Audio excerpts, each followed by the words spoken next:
Amigos, estamos de vuelta. Ya bueno, nos hemos tardado un poquito más de lo normal. Ya hace un momentito veo la hora y digo, wow. Pero bueno, vamos a intentar avanzar conforme a lo que el Señor disponga. Continuamos con la sesión número 5 de este recorrido por la Biblia en 8 sesiones. Recuerden que ahorita vamos a hacer un pequeño resumen de lo que ya hemos visto hasta el momento.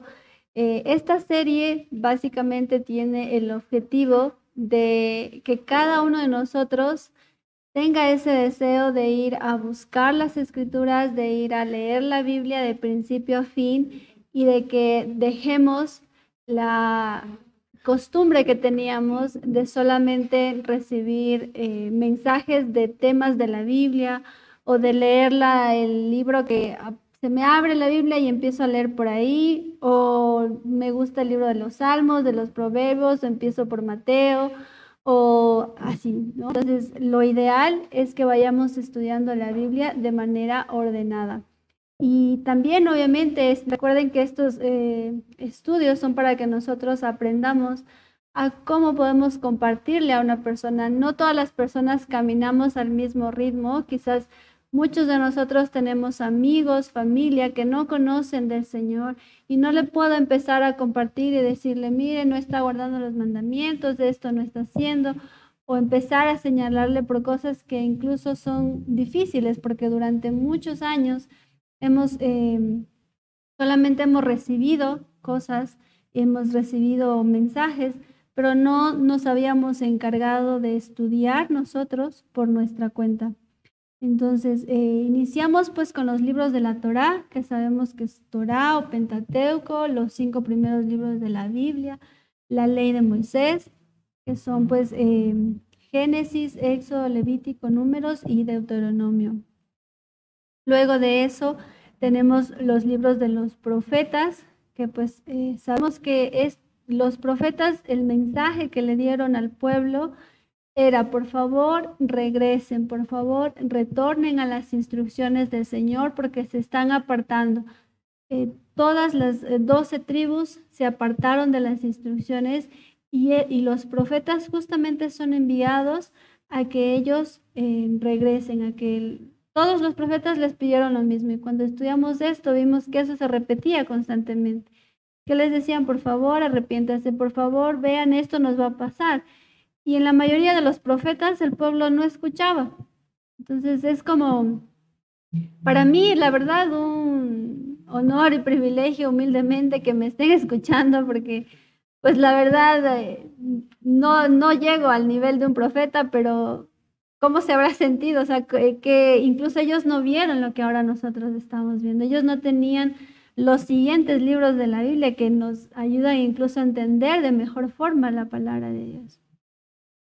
Hay profetas que fueron al norte y hay profetas que fueron al sur. De esta manera los podemos entender de mejor forma para quién es su mensaje, en qué contexto y por qué les estaban diciendo lo que les mandó el Señor. Hay 2 profetas que no fueron a ninguna de las 2 casas, Jonás y Nahum, pero también tuvieron un propósito de por qué ir a Nínive, capital de Asiria. Luego de eso tenemos los libros de los escritos o Ketubín. Estos libros son pues también Salmos, Proverbios, Job, y bueno, están algunos de ellos. Entre estos libros encontramos que se encontraba el libro de Daniel. Y entendíamos esto de la manera en la que pues la separación o la división que nosotros hemos visto de lo que conocíamos como el Antiguo Testamento, pues la que nosotros estamos viendo es según la tradición judía. Así fue como ellos lo separaron en Torá, en Nevín y en Ketubín. Y pues ahora vamos a continuar. Sabemos ya que la separación entre el Antiguo Testamento y el Nuevo Testamento, eso no existe. Y de alguna forma pues se la hizo por razones doctrinales equivocadas. Comenzamos ahora con libros históricos que son Mateo, Marcos, Lucas, Juan y Hechos. Estos libros nosotros los conocíamos, a excepción de Hechos, como los libros de los evangelios. Eso fue lo que nosotros habíamos escuchado. Pero ¿alguien se ha preguntado por qué se llama evangelios o alguien sabe por qué se llama evangelios? Yo no, la verdad. Y esto a mí me gusta siempre recalcar y más ahora que tengo como testigo a mi familia, o sea, presente aquí, porque saben que yo nací en un hogar cristiano y que yo de la Biblia pues no sabía nada, solo escuchaba y eso pues tampoco es que escuchaba mucho, solo sí fueron enseñanzas, pero solamente fue creer lo que me estaban diciendo. Sin embargo, ahora el Señor permite que por mi cuenta tenga el deseo de estudiar, de buscar, de preguntarme por qué se llaman profetas mayores y menores. Entonces fue como, bueno, así conocíamos, así nos enseñaron, pero debemos ir a buscar nosotros y ese es el anhelo de estos estudios, que tengamos, que el Señor cumpla la profecía de poner su ley, su palabra en nuestra mente y en nuestro corazón. Entonces, estos libros de Mateo, Marcos, Lucas, Juan, Hechos, relatan la vida de Yeshua y ellos, de alguna forma, cada uno de estos autores le ven de una forma distinta a Yeshua. Por ejemplo, Mateo lo ve como el Mesías, rey de Israel. Desde esa perspectiva es que él va a empezar a relatar la vida de Yeshua. Luego el libro de Marcos, que relata igual y ve a Yeshua como el siervo sufriente. Esto lo vamos a entender y lo podremos, ustedes lo podrían comprobar si ya obviamente leemos estos libros, ¿no? Pero es la forma en la que ellos lo miran, tienen esa perspectiva. Lucas lo ve a Yeshua como el Hijo del Hombre. Juan ve a Yeshua como el Hijo de Dios. Y también cada uno de ellos, o sea, se relacionan también, por ejemplo, Mateo señala a Yeshua como haciendo una referencia a un león. En Marcos, haciendo referencia a un becerro, justamente porque le ve como siervo sufriente. Lucas, como que le ve como el Hijo del Hombre y lo relaciona pues como hombre. Yeshua como el Hijo de Dios en Juan, y aquí lo relaciona con un águila. Y luego el libro de los Hechos, que en cambio se relata que Yeshua vive a través de los apóstoles. Hubo un periodo aproximado, esto no es tampoco que les diga, tendríamos que obviamente investigarlo, pero se comenta que hubo un periodo de 400 años de silencio desde que se cerró lo que nosotros conocíamos como Antiguo Testamento o Taná hasta el libro de Mateo o Marcos, porque también se dice que Marcos fue el primer libro que se escribió. Pero existe este periodo, podríamos decir que entre lo que nosotros entendíamos entre Antiguo Testamento y esa hojita que está ahí que no sabemos, ahí existió un periodo aproximado de 400 años de silencio. Yo me imagino y digo, ¿qué habrá pasado? 400 años es demasiado tiempo. ¿Qué fue lo que sucedió y por qué no está escrito? O tal vez yo no lo he investigado, pero posiblemente esté escrito en otros libros que no están en la Biblia y ahí también podríamos indagar. Y pues estos libros son la confirmación de la veracidad de la vida de Yeshua. Y esto pues la forma en la que yo lo analizo es cuando, por ejemplo, que he tenido que hacer tesis y para hacer tesis uno investiga en diferentes libros, ¿no? Y saca para realizar un comentario, para realizar una hipótesis, para realizar una teoría, uno investiga de varios libros, hace la comparación, revisa y uno saca un nuevo comentario. Y de alguna forma, para nosotros investigar la vida de Yeshua, no tenemos solamente un autor, sino en este caso, pues de estos libros tenemos varios y que cada uno lo empieza a ver de diferente perspectiva, pero todos llegan a lo mismo. Entonces, esto también es confirma, porque si todos hubieran escrito tal cual lo mismo, se diría que pues los 4 se pusieron de acuerdo y escribieron lo que ellos quisieron, pero no es así. Cada uno habla de lo mismo, pero desde diferente perspectiva. Y aquí pues lo que conocíamos, ¿no? Estos libros los decíamos del Evangelio de Marcos, el Evangelio de Juan, el Evangelio de Mateo. ¿Qué anuncia el Evangelio? Se entendía que el Evangelio era aceptar a Yeshua en nuestro corazón y que Él murió por nuestros pecados. Esto sí yo lo sabía. Cuando se iba a predicar, yo no, bueno, no he ido yo, pero he escuchado, pero siempre se predicaba que aceptemos a Jesús en nuestro corazón porque Él murió por nuestros pecados y por eso somos salvos. Y cuando nos decían acepte al Señor en su corazón y confiese con su boca que Él es el Señor, y ya con eso usted es salvo. Y pues sí, ¿no? O sea, uno dice, y muchas personas hemos hecho esa oración, pero vamos a indagar un poquito acerca de lo que significa evangelio y de cómo podríamos entender de mejor forma si estos libros son el evangelio. Evangelio en un diccionario que nos explica de mejor forma y que pues son herramientas que las utilizamos para indagar y para escudriñar en las escrituras, vemos que evangelio significa buen mensaje, buenas nuevas. Y hasta aquí concuerda, ¿no? Es una buena noticia, es un buen mensaje que Yeshua murió y que pues le acepto en mi corazón y que Él pagó mis pecados. Esa es una buena noticia porque sin esa buena noticia pues estaríamos perdidos. No tenemos la capacidad de salvarnos por nuestra cuenta y necesitábamos el sacrificio de Él para salvarnos. Sin embargo, en Romanos 10:17 dice lo siguiente, pueden anotar la cita o la pueden también buscar. Recuerden que tenemos nuestra Biblia física.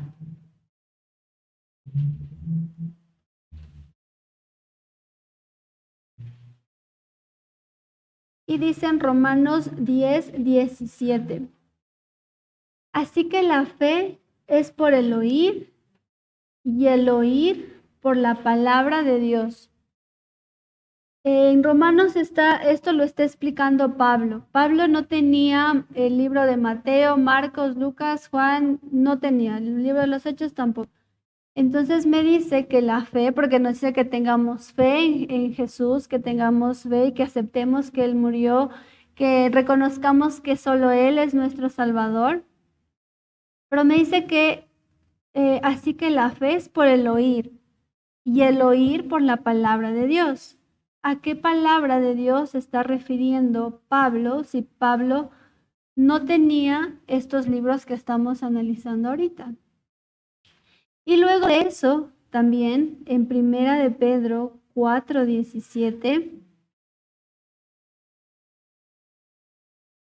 voy a ir un poquito más despacio por las personitas que tengo aquí presentes para que encuentren la cita bíblica, que dice lo siguiente, en Primera de Pedro 4:17, porque es tiempo de que el juicio comience por la casa de Dios.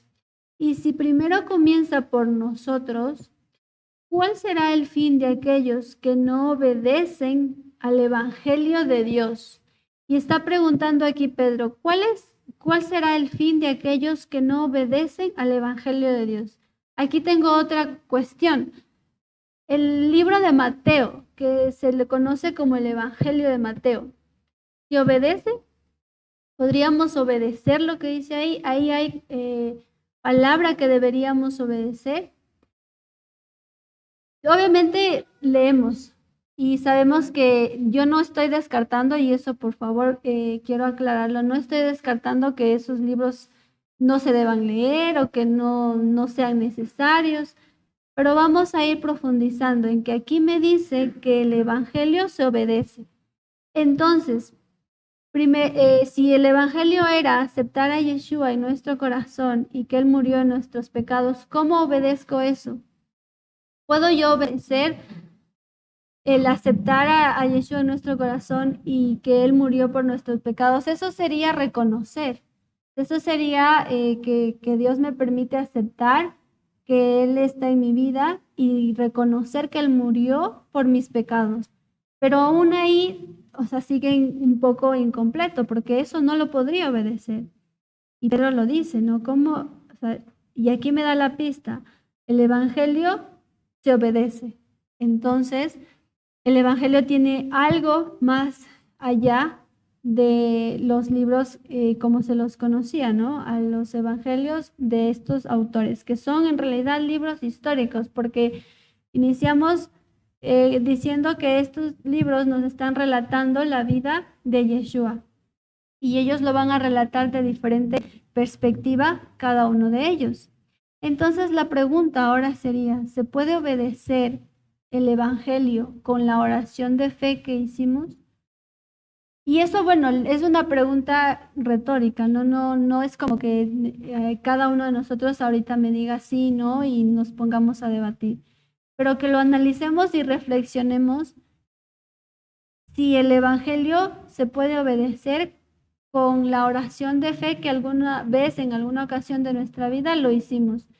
Si no es así, o si no sé si alguien diga, sí, yo sí puedo obedecer el Evangelio de esa forma, tendríamos que indagar un poquito más en las mismas escrituras porque la Biblia no necesita que yo le añada ni le quite nada. Y la Biblia se explica sola. Tiene ahí las respuestas para todas las preguntas que nosotros tengamos. Y en Primera de Pedro 1, ese la voy a buscar yo también. Primera de Pedro 1, del 22 al 25, dice lo siguiente: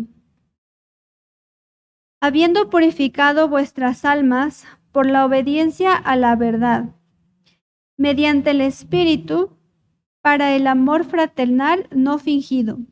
Amaos unos a otros entrañablemente de corazón puro. En este versículo dice, habiendo purificado vuestras almas por la obediencia a la verdad. ¿Qué es la verdad? Tu palabra es la verdad. ¿Cuál es la palabra que está hablando Pedro si Pedro no tenía Marcos, Lucas, Juan, el libro de los Hechos? Estos libros de lo que nosotros tenemos en el mal conocido Nuevo Testamento nos están hablando de los libros que ya estudiamos antes, de la Torá, de los profetas, de los escritos. Ahí está lo que significa verdad. Esa es la verdad. No tenemos, ninguno de nosotros puede decir, yo tengo la verdad, yo ya sé cuál es la verdad.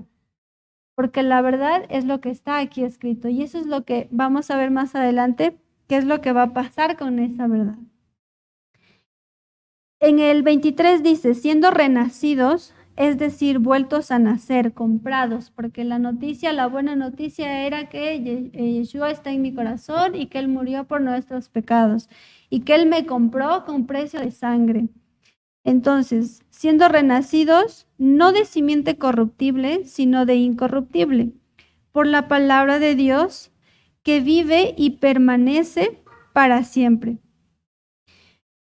Por la palabra de Dios que vive y permanece para siempre. Una vez más menciona la palabra de Dios.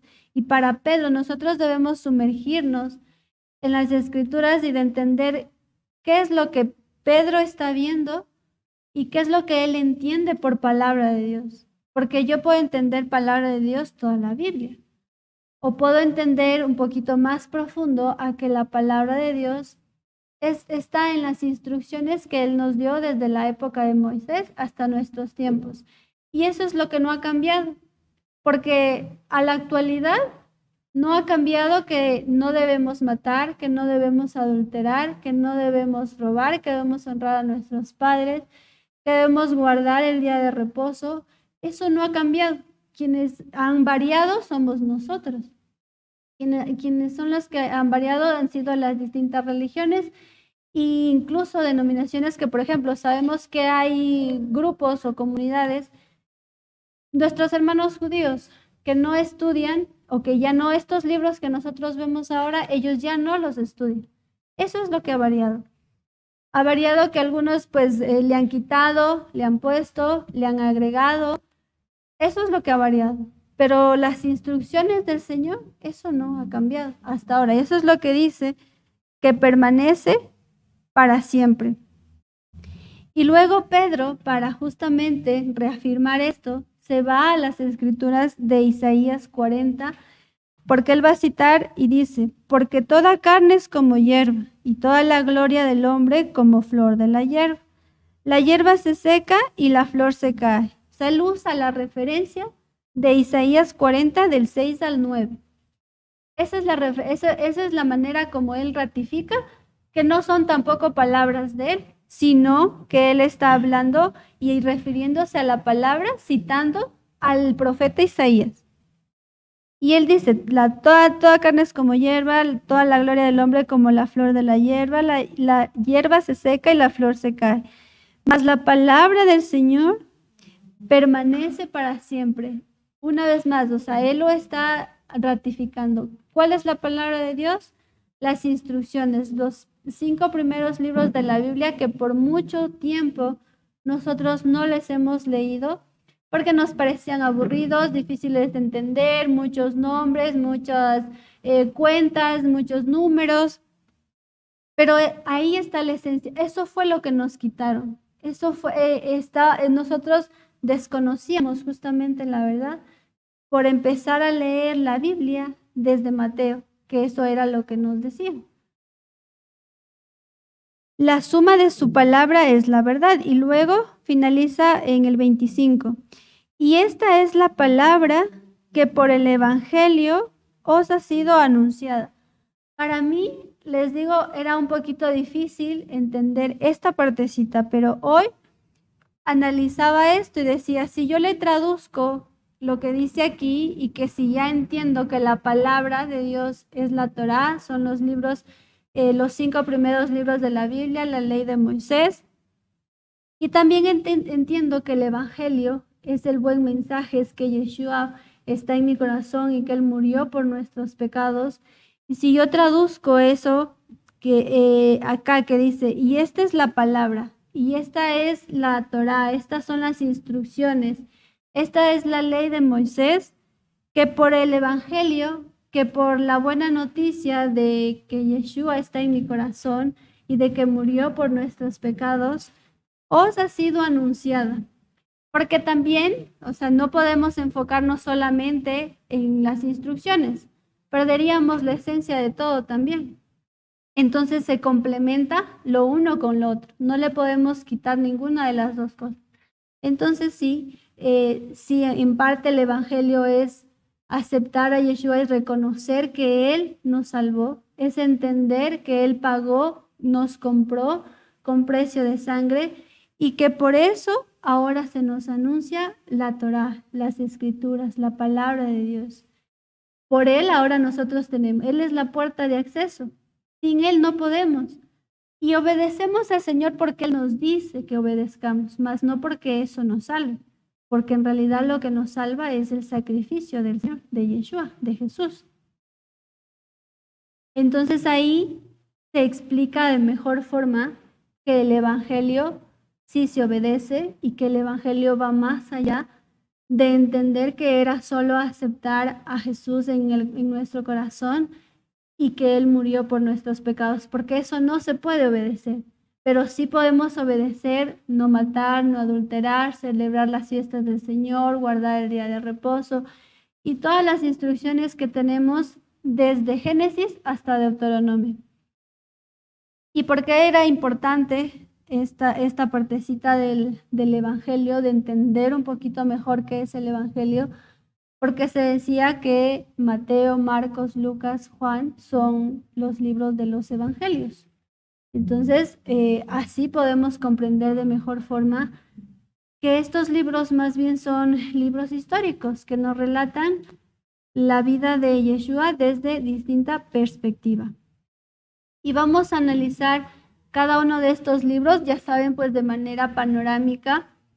Mateo, vamos a comenzar con Mateo.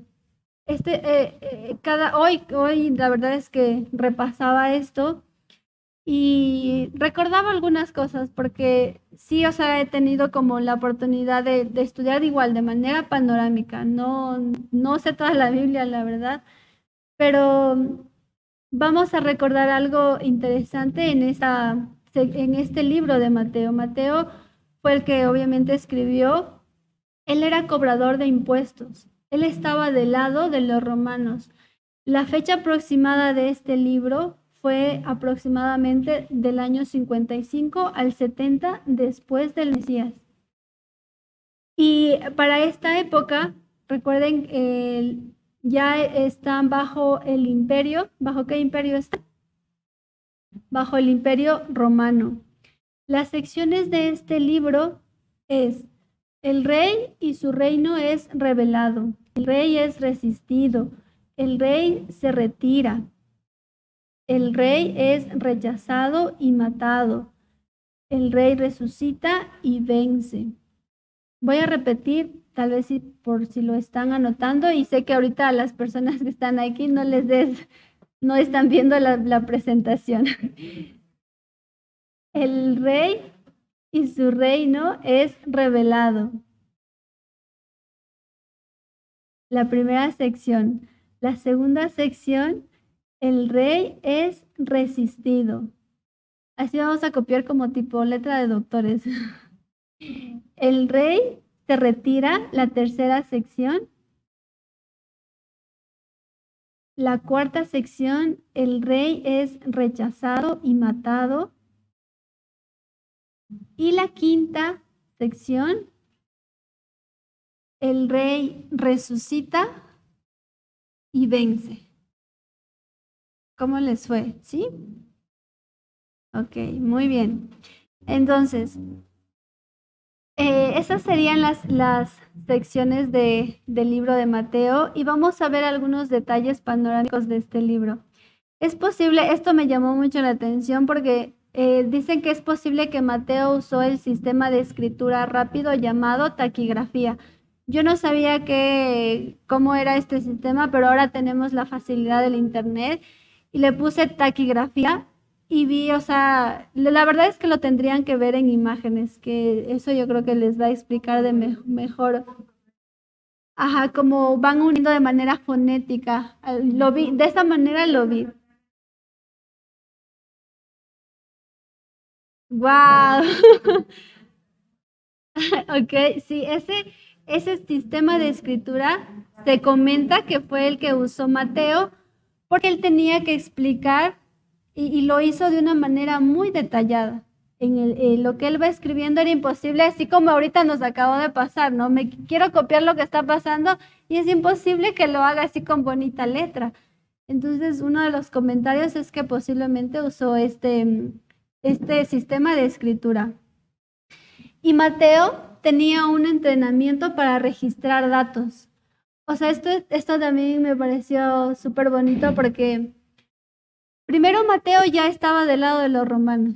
Él estaba cobrando impuestos y una persona que cobra impuestos no es la más querida de todos, ni tampoco, y es un buen puesto también. O sea, él tenía su posición económica, él estaba del lado de los romanos, no tenía mayor problema. Pero sin embargo, y este entrenamiento de registrar datos, de números, porque un cobrador de impuestos, o sea, requiere saber, o sea, de cosas técnicas, ¿no? Y eso a nosotros nos enseña o nos permite visualizar que Dios va a usar nuestros dones y talentos y lo que el Señor nos haya dado, en la posición que Dios nos haya permitido estar y el talento y don que Dios nos ha dado son importantes. Él nos creó y Él sabe lo que pues hace con nosotros, ¿no? Así que nosotros no debemos desechar nada porque lo que Él ha hecho con nosotros va a ser usado Y gracias a Dios que ahora va a ser usado para bien, porque quizás de esos mismos dones y talentos muchas veces seguramente los usamos para fines ajenos a la voluntad de Dios. Pero aquí en este entrenamiento, porque Mateo, cuando él estaba siendo cobrador de impuestos, cuando estaba en ese mundo, él no sabía que el Señor le iba a llamar. Él no sabía que después lo que él hacía iba a ser usado justamente para que él escriba este libro y este libro llegue hasta nuestras manos y él pueda detallar de manera minuciosa el mensaje que pues Yeshua tenía para nosotros. Y vamos a ir por favor a Mateo 9.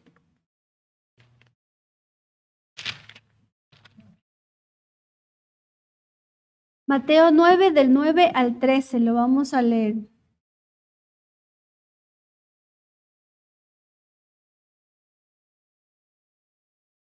Me dicen porfa si ya están ahí. ¿Sí? Ok. Dice, pasando Jesús de allí, este escenario es bastante interesante. Pasando Jesús de allí, vio a un hombre llamado Mateo, que estaba sentado al banco de los tributos públicos, y le dijo, sígueme. Y se levantó y le siguió. Y esto en la tarde me cansaba, porque escuchaba igual para poder estudiar, escuchaba otros comentarios, ¿no? Y Mateo, o sea, le dijo el Señor, sígueme, y él se levantó y le siguió. O sea, Mateo no le dijo, Señor, espérame un año, acabo la carrera, o acabo este trabajo, o termino de cobrar estos impuestos y te sigo. De verdad que te sigo. Déjame, Señor, solo dame tantito de tiempo. O sea, él no dijo eso. Se levantó y le siguió. Y Chris es bastante radical y literal. Se toma a pecho las cosas. Entonces, es lo que me pasó, ¿no? Yo no me comparo, pero siento que a veces pues es lo que ha pasado, ¿no?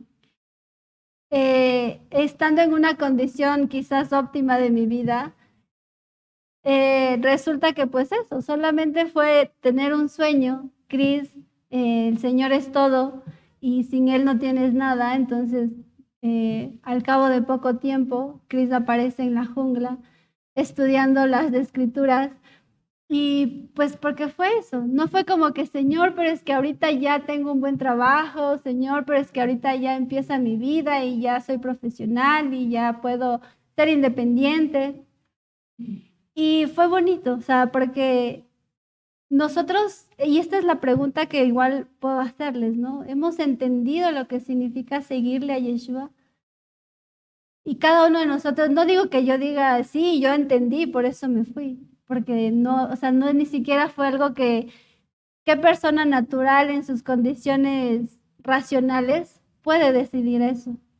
Fue de Dios, o sea, es lo que Él desea hacer en nuestra vida. Y así estoy segura, pues lo va a hacer en la vida de cada uno de nosotros. Y que nos va seguramente a ver, ¿estamos listos? Hemos, o sea, entendido lo que significa seguirle a Él y que muchas veces vamos a leer igual luego como Pablo también, o sea, en qué condiciones él se encuentra y aún así, pues Dios usa su vida. Y Mateo lo que sí, y vamos a seguir leyendo porque ya luego que pues el Señor solo le dijo, sígueme.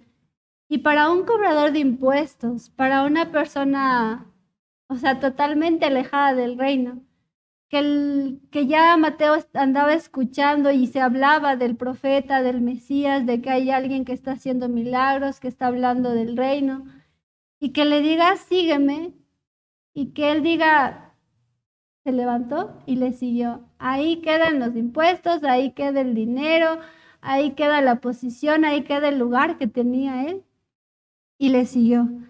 Y aconteció que estando él sentado a la mesa en la casa, he aquí que muchos publicanos y pecadores, entre ellos, o sea, ellos amigos de Mateo, que habían venido, se sentaron juntamente a la mesa con Jesús y sus discípulos. Cuando vieron esto, los fariseos dijeron a los discípulos, ¿por qué come vuestro maestro con los publicanos y pecadores? Al oír esto, Jesús les dijo: los sanos no tienen necesidad de médico, sino los enfermos. Y pues, y aprended lo que significa: misericordia quiero y no sacrificio, porque no he venido a llamar a justos, sino a pecadores al arrepentimiento. Y esta es la segunda parte de la historia. No es que Cris es, wow, qué valiente, qué fuerte, qué perseverante. Cris es pecadora y el Señor le llama, así como a cada uno de nosotros, y le dice, sígueme. Y Mateo, Cris, ¿qué hizo? ¿Qué hacen cada uno de ustedes? Decir, sí, Señor, te sigo. Porque reconozco, y Mateo seguramente, obviamente, reconocía su pobreza espiritual. Y seguramente, no sé, o sea, desconozco el estado emocional de Mateo, pero sabemos que muchas veces las cosas de este mundo no nos llenan. Podemos tener dinero, podemos tener muchas cosas que aparentemente son el éxito en la vida, pero que no lo son todo, que no se necesita mucho para vivir. Y Mateo dejó todo para usar ahora lo que él estaba haciendo y que toda su vida hasta ese momento simplemente fue un entrenamiento para ahora, pues, ser testigo, ser testimonio y ser luz a las naciones, y que las cartas y que estos escritos de Mateo lleguen a nuestra vida. Y por eso creo que en mi caso, o sea, no soy experta, no soy la mejor compartiendo, pero siento gratitud al Señor porque me permite hacerlo, porque es algo que primero me enseña a mí. O sea, es eso, ¿no? O sea, reconocer que soy pecadora, reconocer que me equivoco constantemente y que le necesito al Señor, que sin Él no tengo nada. O sea, Él es todo, literalmente. Y Él nos llama al arrepentimiento. ¿Y qué es el arrepentimiento? O sea, ¿a qué me llamó el Señor? ¿A qué nos llamó a nosotros? A arrepentirnos, a regresar, a retornar, a dar vuelta a las escrituras, a las instrucciones del Señor. Entonces, esa es la parte bonita de saber que todo en nuestra vida, todo lo que nos ha sucedido, hasta el más mínimo detalle, está calculado por el Señor y está controlado por Él, porque Él puede usar nuestra peor debilidad para poder y para gloria de Él, para que la gente pueda mirar justamente eso, que comenzamos con Mateo y Mateo no era un niño, una persona buena y que estaba haciendo las cosas súper bien y que era alguien que se merecía que el Señor le llamara. Comenzamos Mateo, cobrador de impuestos, pecador, y a qué le llamó el Señor, a que se arrepintiera. Y eso pues así lo ha hecho con mi vida y lo ha hecho con cada uno de nosotros. Con eso pues simplemente dejarles de Mateo esa pregunta. ¿Hemos entendido lo que significa seguirle a Yeshua? Y pues ahí vamos a continuar con Marcos. En el caso de Marcos, pues él fue sobrino de Bernabé y discípulo de Pedro. Aproximadamente estos libros se escribieron entre el 50 al 55 después del Mesías. Y las secciones de este libro son: la primera sección, introducción del siervo sufriente.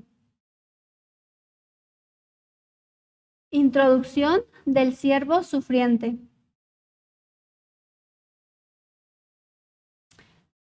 La segunda, servicio del siervo.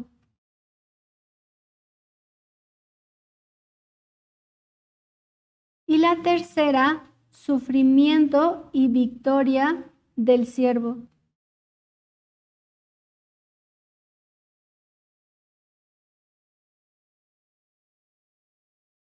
Y vamos a ver igual detalles de este libro, así de manera rápida. Sí, claro que sí. La segunda sección, servicio del siervo. Ok. Marcos utiliza, en lo que él escribe, utiliza términos de escritura latina y explica prácticas judías porque en este caso, o sea, él desea darse a entender mejor, porque él se está dirigiendo a una audiencia que no es judía. ¿Y por qué podemos decir, o sea, judíos o usar este término? Porque en esta época están judíos. Yeshua viene y encuentra la casa del sur y busca empezamos a ver que entre, por ejemplo, samaritanos y judíos no se llevaban. Entendemos de mejor forma quiénes son los samaritanos y quiénes son judíos, ¿no? Y por eso es que Marcos intenta explicar de mejor forma estas prácticas judías, porque él está dirigiendo su mensaje a una audiencia que no es judía. Y se cree que este libro fue el primero en escribirse, también, como ya les mencioné hace un momento. Vamos a leer Marcos 10.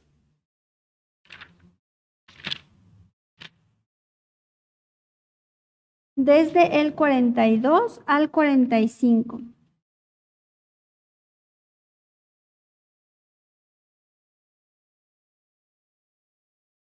¿Qué dice Marcos 10? Del 42 al 45.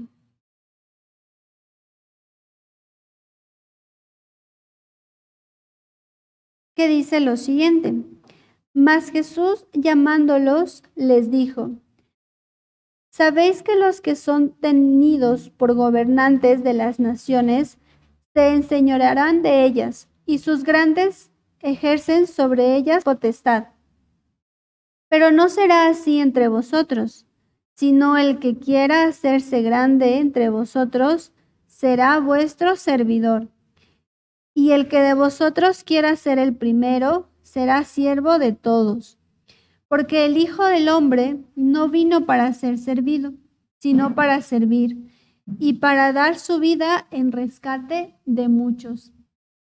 Esta es la manera en la que Marcos primero le ve como hijo de hombre a Yeshua, y le ve y dice, o sea, al igual que aquí para él y si Yeshua, siendo nuestro Salvador, nuestro Mesías, vino a servir, ¿cuánto más nosotros? Y otra de las razones por las cuales el Señor no nos ha escogido, porque somos así superdotados, o porque tenemos privilegios, o porque somos buenos, o porque, ay, somos lo máximo. Pues no, primero con Mateo vemos que éramos pecadores, andábamos por el mundo usando nuestros dones y talentos para cosas vanas. El Señor es el que nos extiende su misericordia y nos llama a servir. Esto se puede entender de muchas maneras. No tenemos la misma manera de servir. Cada parte del cuerpo hace una distinta función. Pero lo importante es saber que el que quiera ser primero debe ser el último, que es el mensaje que nos da Marcos, ¿no? Luego el libro de Lucas, él es conocido como el médico amado, y aproximadamente se escribe entre el 70 al 80 después del Mesías. Y algunos comentaristas dicen que todo el Nuevo Testamento se escribió antes del 70, porque en el 70 ocurrió lo de la destrucción del templo. Y por ejemplo, ellos, estos libros históricos no mencionan acerca de la destrucción del templo. Entonces, quizás es un motivo por el cual se presume escribieron antes de estas fechas, pero eso es un comentario nada más. Las secciones de este libro son: la primera sección, preparación para el ministerio del Hijo del Hombre.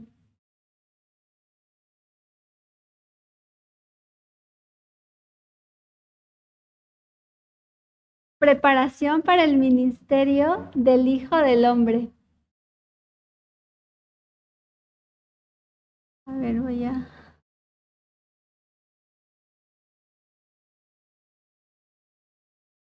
Ok, aquí.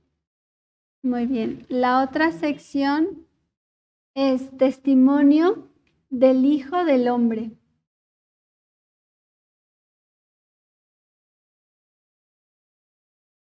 Y la tercera sección, clímax del Hijo del Hombre. Clímax del Hijo del Hombre.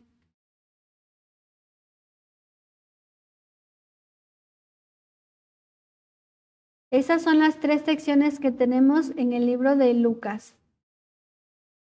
Y en este caso de este autor, él trató de ordenar y detallar los acontecimientos históricos de la vida de Yeshua para alguien llamado Teófilo. Se desconoce quién es él, pero posiblemente fue un alto funcionario del Imperio Romano, a quien Lucas le iba a explicar acerca de la vida de Yeshua. Lucas es el único autor de origen gentil. Él era griego, originario de Antioquía o actual Turquía, y se sabe también que él fue prosélito de Pablo, es decir, convertido al judaísmo por Pablo, ¿no? Y fue el más leal compañero de Pablo cuando todos le abandonaron. Y esta es la parte que obviamente me conmueve también y me da esperanza de saber que, no sé, servirle al Señor no siempre implica estar en una posición de ser primeros o de tener privilegios o de que me aplaudan, que no es lo que buscamos, ¿no? Y si a Pablo, yo digo, ¿no? Si a Pablo, siendo que uno le a veces como que le tienen un pedestal a Pablo porque su mensaje también obviamente tiene una revelación muy, muy impactante, dice que todos le abandonaron. Entonces, bueno, espero no me pase, pero si me pasa, pues creo que no me voy a asustar porque sin Pablo, que cumplió un ministerio muy importante para el Señor, le ocurrió esto y que pues su fiel compañero fue Lucas, pues tengo esperanza de que aunque mi madre y mi padre me abandonare, pues Yeshua no. Fue como que a la parte humana a mí me parecería triste, ¿no? De que Pablo, con todo lo que él compartió, dio su vida al ministerio, pues le ocurra esto. Sin embargo, pues es eso, ¿no? Nuestra esperanza sigue siendo Yeshua.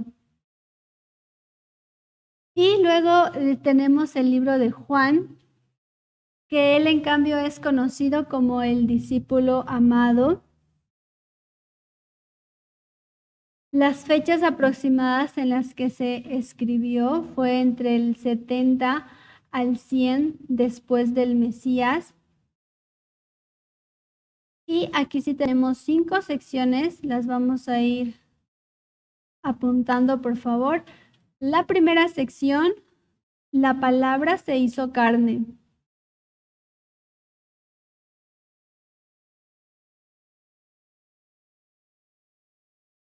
La segunda sección, presentación del Hijo de Dios.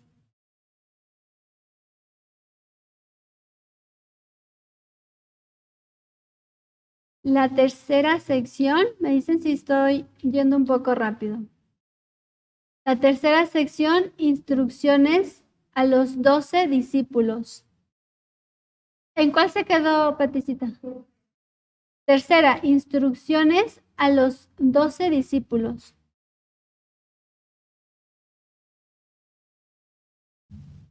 La cuarta sección, entrega del Hijo de Dios.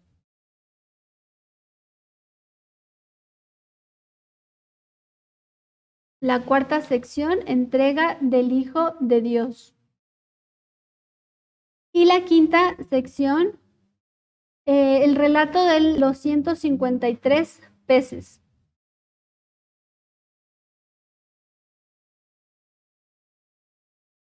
Y en el caso de Juan, él fue posiblemente sacerdote de un rango elevado en el templo.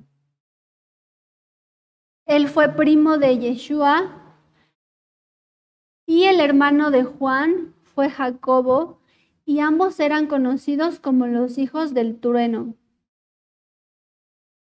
Incluso ellos pidieron fuego para los samaritanos.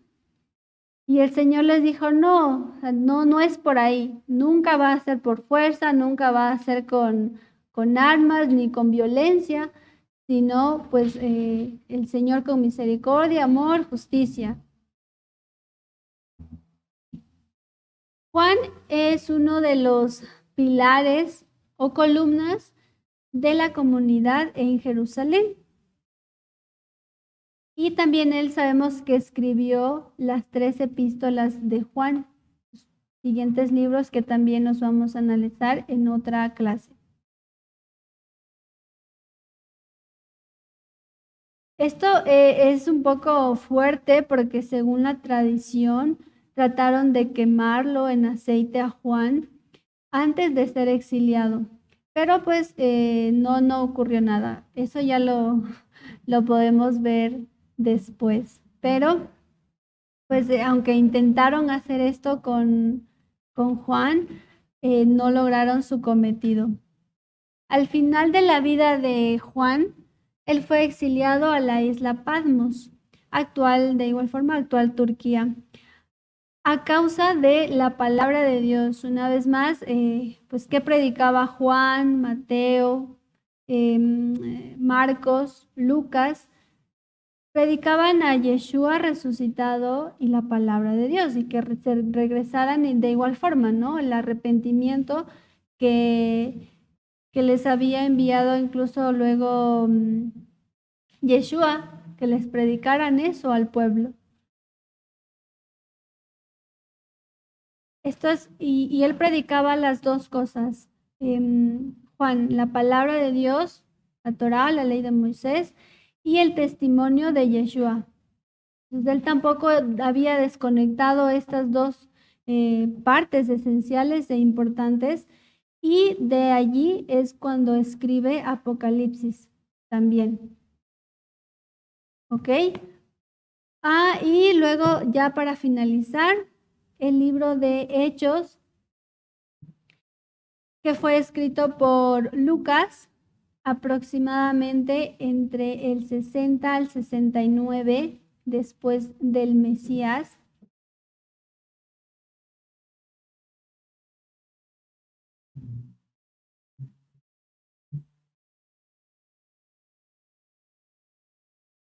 Y las secciones de este libro fueron, en la primera sección, la promesa y manifestación del Ruach o el Espíritu de Dios.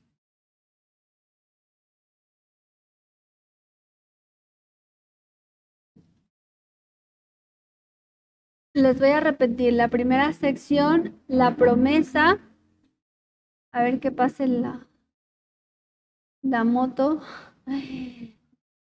La promesa y manifestación del Ruach o el Espíritu de Dios. La segunda, Hechos de los Apóstoles.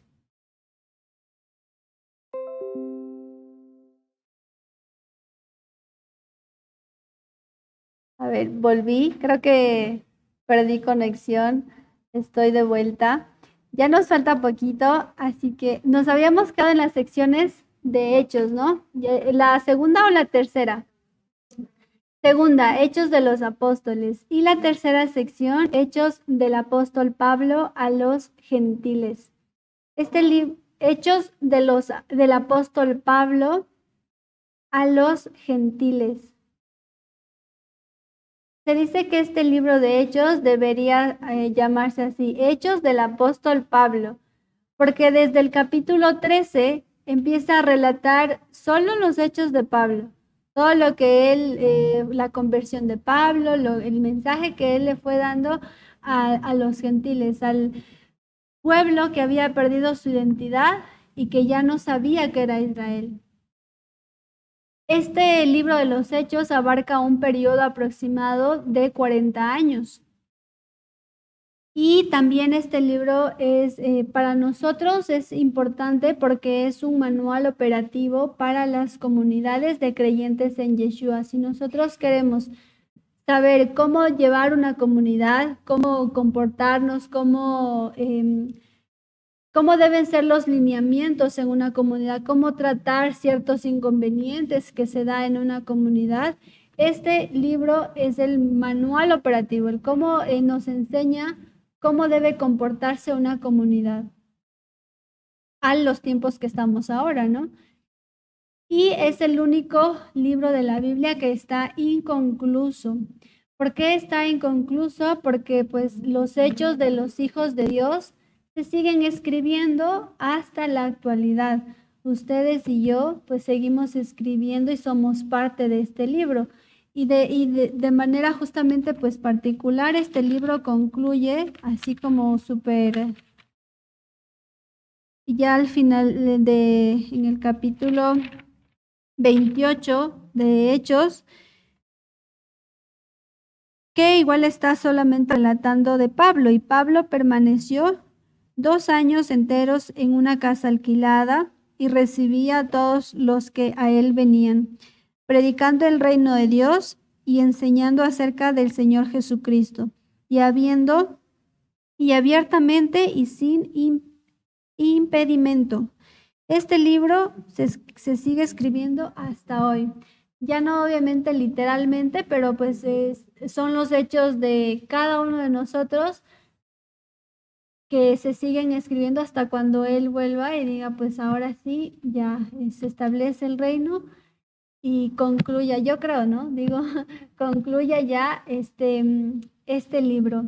Y en este libro pues se relata el cumplimiento de la palabra de los profetas, porque los profetas anunciaron y dijeron, el Señor va a hacer un pacto con la casa de Israel, con la casa de Judá, va a esparcir de su espíritu en ustedes y va a hacer que tengamos el deseo de guardar su palabra, va a hacer que en nuestra mente y en nuestro corazón estén escritos sus mandamientos. Ya no los tenemos en piedra, ahora los tenemos en nuestra mente y en nuestro corazón. Y ese es el verdadero pues, derramamiento del Espíritu. No, bueno, creo que por asuntos del tema no podría profundizar acerca del Espíritu o el Espíritu Santo una vez más, pero pues sí es algo que debemos estudiarlo y profundizarlo, porque hay muchas cosas que nos lo contaron, pero nosotros debemos ir a indagarlo. Entonces, este libro pues nos relata lo que ya estaba profetizado. Entonces, cuando aquí se derrama el Espíritu sobre los apóstoles, no fue un hecho que sucedió en ese momento sin previo aviso, sin que ya los profetas hayan anunciado. Y la restauración de las 12 tribus de Israel también es lo que trata este libro. En Hechos 3, vamos a leer por favor.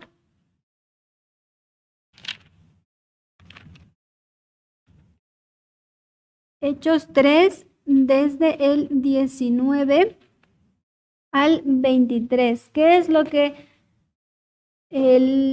igual les decían y que predicaban los discípulos de Dios? Desde el capítulo 3, versículo 19. Así que arrepentíos y convertíos, para que sean borrados vuestros pecados, para que vengan de la presencia del Señor tiempos de refrigerio. Y en él envié a Jesucristo, que os fue antes anunciado, y quien de cierto es necesario que el cielo reciba hasta los tiempos de la restauración de todas las cosas, de que habló Dios por boca de sus santos profetas, que han sido desde tiempo antiguo. Porque Moisés dijo a los padres, el Señor vuestro Dios os levantará profeta de entre vuestros hermanos como a mí. A él oiréis y todas las cosas que os hable, y toda alma que no oiga a aquel profeta será desarraigada del pueblo. Dice del pueblo, no dice de la iglesia católica, de la iglesia cristiana, de la protestante, de la musulmana, de la presbiteriana. Hay un montón de denominaciones. Aquí nos está hablando de un pueblo de Israel y que van a ser restauradas las cosas y que pues nos arrepintamos. Arrepentirse, tener conciencia de lo que he hecho mal, pero regresar a las instrucciones. Si he estado adulterando, si he estado robando, si no he estado guardando el día de reposo, me arrepiento porque reconozco que durante mucho tiempo no lo he hecho, pero ahora regreso y vuelvo y lo tengo que hacer y tengo que obedecer al Señor. Para que sean borrados vuestros pecados, pecado, transgresión de las instrucciones del Señor. No, pecado no es un concepto alejado que no está en las Escrituras. Primera de Juan 3:4, pecado es infringir la ley del Señor. Para que venga la presencia del Señor, tiempos de refrigerio, y Él envía a Jesucristo, a Yeshua, a nuestro Mesías, que fue antes anunciado. Antes, ya desde el principio, teníamos ya escrito que necesitábamos un Salvador, a quien de cierto es necesario que el cielo reciba hasta los tiempos de la restauración de todas las cosas, restauración del pueblo de Israel, que estas tribus que fueron separadas, que fueron dispersas por las naciones, vuelvan a estar juntas, se arrepientan, regresen a las instrucciones de corazón, entendamos que nos equivocamos, volvamos a ser un solo pueblo, volvamos a estar en el reino de Dios, bajo su gobierno, bajo sus instrucciones, y así se restauren pues las 12 tribus de Israel.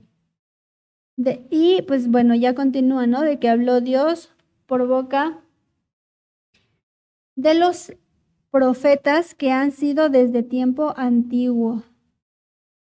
Y bueno, ya no vamos a leerlo nada más hasta ahí. Estos son los libros históricos. La siguiente clase pues continuamos, sesión 5, para los que están siguiendo esta serie. Check.